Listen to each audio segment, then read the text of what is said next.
নেতাজিকে অপমান, চাপের মুখে ক্ষমা চেয়েছেন অনন্ত মহারাজ। বয়সের কথা ভেবে সদর্থকভাবে দেখা উচিত মন্তব্য মুখ্যমন্ত্রী। শহরে সোনার খনি কোথায়? গ্রেট ইস্টার্ন ট্রেডিং কোম্পানির কস্ট টু কস্ট অফারে, যেখানে সবাই পাবে অ্যাসিওরড গিফটস আর গোল্ডেন বক্স খুললেই জিতবে বাম্পার গিফট। সাথে EMI up to 36 months, cashback 26,000, exchange আর 75% পর্যন্ত ডিসকাউন্ট। তাই বলছি, এই ডিটেকটিভ দাদার পাক্কা পছন্দ। গ্রেট ইস্টার্ন ট্রেডিং কোম্পানির কস্ট টু কস্ট অফার। আজই যান গ্রেট ইস্টার্ন ট্রেডিং কোম্পানিতে। TNC apply. তবে একই সঙ্গে তিনি জানান, আইনের পথেই চলবে। নেতাজি সম্পর্কে কুকথা বলায় গর্জে উঠেছিলেন শুভেন্দু। যে যতই বরণ হোক, ছাড় পাবেন না, হুঁশিয়ারি দিয়েছিলেন মুখ্যমন্ত্রী। এরপরে অনন্ত থেকে বঙ্গবিভূষণ কেড়ে নেয় রাজ্য। এফআইআরও দায়ের করা হয় রাজবংশীদের স্বঘোষিত মহারাজের বিরুদ্ধে। উচিত বলে আমার মনে হয়। আমার অযোগ্য কাজ করেছেন, তারপরেও তিনি একজন বর্ষিয়ান মানুষ, সিনিয়র নাগরিক হিসেবে আমার মনে হয় এটা ইতিবাচক হিসেবে দেখা উচিত। আইনের পথে চলবে। বিভিন্ন থানায় এফআইআর হয়েছে, 5 জন গ্রেপ্তার হয়েছে, 282টা পোস্টকে টেকডাউন করা হয়েছে, ডিলিট করা হয়েছে, ফেসবুক অ্যাকাউন্ট বন্ধ করে দেওয়া হয়েছে পশ্চিমবঙ্গ পুলিশের পক্ষ থেকে অভিযোগ করে প্রায় 282টা। 5 জন গ্রেপ্তার হয়েছে, স্পেসিফিক 6টা এফআইআরও হয়েছে। আইনের পথে চলবে, ওটা নিয়ে আমি কিছু বলবো না।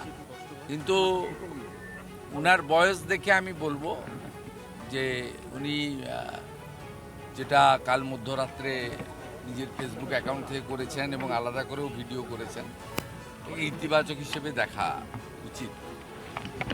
এবং এটা থেকে সবাইকে উনি নিজেও বলেছেন যে পরবর্তী মন্তব্য থেকে সতর্ক থাকবে। ভালো। শুভেন্দু অধিকারী সরকার তার বঙ্গবিভূষণ সম্মান কেড়ে নেওয়ার পর এবার নমনীয় হলেন অনন্ত মহারাজ। স্বঘোষিত মহারাজ অনন্ত মহারাজ তিনি নমনীয় হলেন। তিনি ফেসবুক পোস্ট করলেন, সেখানে ভিডিও পোস্ট করে তিনি বললেন বা বলতে চাইলেন যে অনিচ্ছাকৃত তার এই ভুল। ফেসবুকে পোস্ট করলেন, ভিডিও বললেন তিনি নাকি নেতাজির নামে অনিচ্ছাকৃত ভুল মন্তব্য করেছেন। দুঃখ প্রকাশ করে গ্রেফতারি থেকে বাঁচার চেষ্টা রাজবংশীদের এই স্বঘোষিত মহারাজ, যার আসল নাম নগেন্দ্র রায়।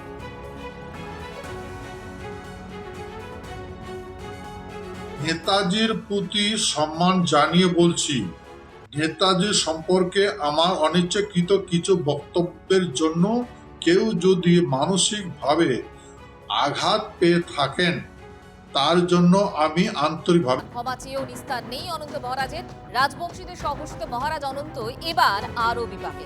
কোচবিহারের কোতোয়ালি থানায় অনন্ত মহারাজের বিরুদ্ধে এফআইআর দায়ের। অনন্ত মহারাজের বিরুদ্ধে 3 জামিন অযোগ্য ধারায় মামলা রুজু। নেতাজিকে অপমান, ক্ষমা চেয়েও নিস্তার নেই অনন্ত মহারাজের।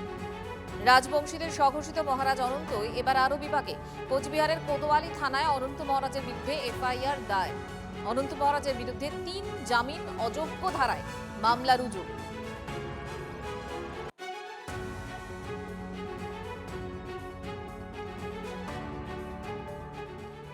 যা ক্ষমা চেয়ে আইলে ভালো, আমি তো স্বাগত জানাবো তিনি ক্ষমা চেয়েছেন।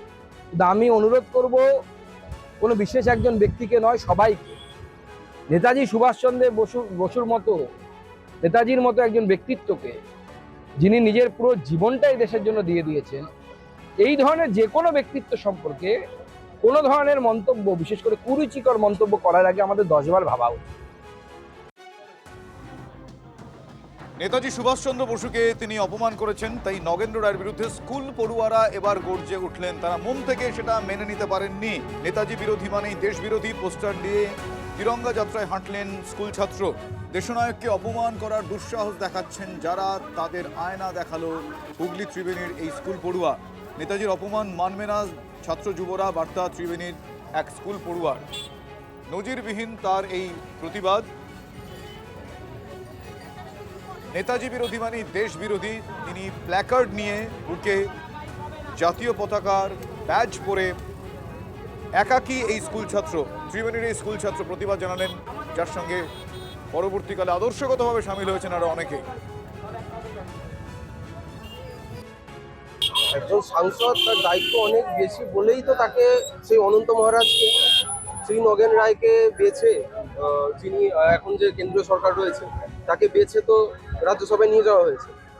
নিয়ে যাওয়ার পরেও তিনি যে কোন সাহসে এই কথাটা বলছেন আমরা জানি না। যার জন্য যে আমাদের স্বাধীনতার মূল কাণ্ডারি, তাকে সম্মান জানা, আমরা তো সবাই জানাই, কিন্তু এই বার্তা সেই অল্প সংখ্যক কিছু জনের কাছে যে আপনারা করতে পারেন, যা ইচ্ছে বলতে পারেন, চেষ্টা করতে পারেন নেতাজিকে কলঙ্কিত করার, বলতে পারেন, কিন্তু বাংলার মানুষ, দেশের মানুষ, আমাদের মতো ছাত্র যুবরা কোনোদিনই সেটা মেনে নেবে না, মেনে নেয়ও নি। এটা একটা পরিষ্কার বার্তা। ত্রিবেণীর এই স্কুল পড়ুয়া তার বক্তব্য আপনাদের শোনালাম, অত্যন্ত তাৎপর্যপূর্ণ তার বক্তব্য এবং প্রাসঙ্গিক তো বটেই। নেতাজিকে অপমান বিজেপি সাংসদ নগেন্দ্র রায়ের, গর্জে উঠলেন এই ত্রিবেণীর স্কুল পড়ুয়া। নেতাজি বিরোধিতা মানেই দেশের বিরোধিতা, পোস্টার নিয়ে তিরঙ্গা যাত্রায় হাঁটলেন এক স্কুল ছাত্র। দেশনায়ককে অপমান করার দুঃসাহস দেখাচ্ছে যারা, তাদের আয়না দেখালো হুগলি ত্রিবেণীর এই স্কুল পড়ুয়া।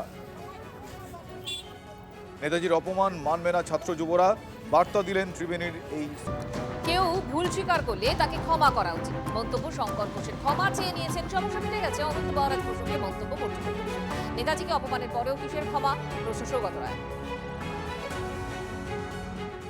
একটা জিনিস মাথায় রাখতে হবে, কেউ যদি নিজের ভুল স্বীকার করে তাহলে আমি মনে করি যে আমাদের সমাজ ঠিক ততখানি উদার, সেই তার ভুল স্বীকার করা বা ক্ষমা প্রার্থনা করা সেটাকেও সম্মান জানানো উচিত। এটা কোনো ইগোর লড়াই যে গ্রেপ্তার করলেই সেটাই ভালো না।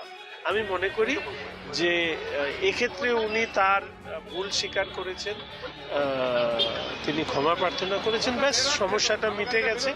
এবং আমাদের প্রত্যেকের এটা উচিত মাথায় রাখা যে সমাজে সংবেদনশীল বিষয় নিয়ে এমন কোনো মন্তব্য করা উচিত না যা নিয়ে অনাবশ্যক বিতর্ক তৈরি হয়। দুঃখিত হয়ে ভিডিও দিচ্ছে, তার কোনো নেতাজিকে গালাগাল দিয়ে বা দুঃখিত হওয়ার কি আছে? ক্ষমাপ্রার্থী হয়ে ও সমস্ত পদ ছেড়ে দেওয়া উচিত। অনন্ত মহারাজ বিজেপির সর্বসম্মতিক্রমে নির্বাচিত একজন রাজ্যসভার সদস্য। উনি আবার নিজেকে মহারাজ বলে, উনি নাকি কোচদের মহারাজ। কিন্তু উনি যে ধরনের মন্তব্য নেতাজি সম্পর্কে করেছেন তা ক্ষমার অযোগ্য। বিজেপি পার্টি থেকে ওকে বার করে দেওয়া উচিত, আর নইলে রাজ্যসভায় ওকে নিলম্বিত করার জন্য চিঠি দেওয়া উচিত।